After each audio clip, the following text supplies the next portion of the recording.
আজ সারার সাথে গ্যালারি ঘুরতে বের হলাম। আর্ট গ্যালারিগুলো দেখবো, ঘুরবো। সারা আমাকে ওর এক প্রফেসরের প্রদর্শনী দেখাতে নিয়ে এলো। প্রফেসরের নাম চা জং সুন, এবং উনি আমাদেরকে দেখে খুবই সারপ্রাইজ হয়ে গেলেন এবং সারাকে দেখে খুবই আনন্দিত হলেন। গ্যালারিটা এতই সুন্দর, চারপাশে গার্ডেন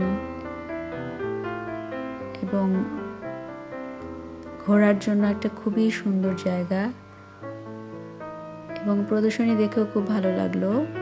আমি প্রফেসর চা জংসনের কাছে অটোগ্রাফ চাইলাম। উনি আমাকে একটা অটোগ্রাফ গিফট করলেন এবং তাতে আমার নাম লিখে আমাকে উইশেস, শুভেচ্ছা লিখে দিলেন। আমরা ঘুরে ঘুরে তার কাজ দেখলাম। উনি অনেক সিনিয়র একজন আর্টিস্ট এবং ওনার কাজগুলোতে পেপার, যেটাকে হানজি ওয়ার্ক বলে, পেপার রোল করে করে কাজগুলো করা, খুবই সুন্দর কম্পোজিশন, কালার কম্পোজিশন।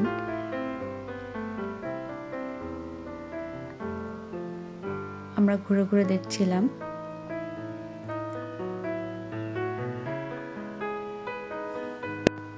এই গ্যালারিটির নাম কমপ্লেক্স কালচারাল স্পেস জিদাম।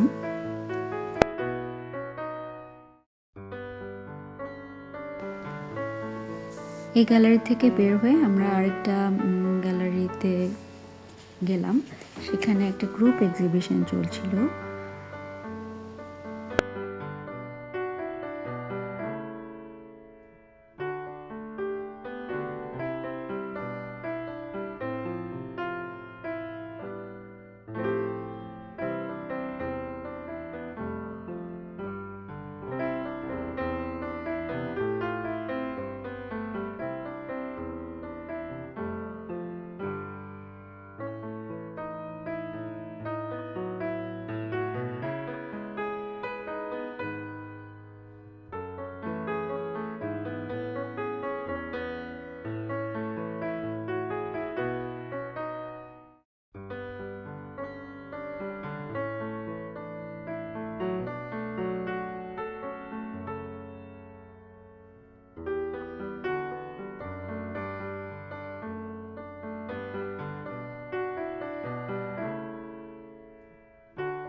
আমাদের দেশে যেমন ফুটপাতে অনেক ধরনের খাবার, স্ট্রিট ফুড আছে, কিন্তু ওদের এখানে স্টল, টুরিস্ট প্লেসে স্টল করে এখানে ট্রেডিশনাল ফুডে অনেক ভিড়।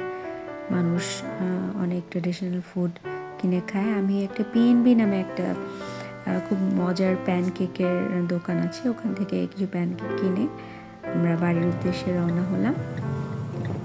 আজকের মতো গ্যালারি এবং চিত্র প্রদর্শনী দেখা আমাদের এখানেই শেষ।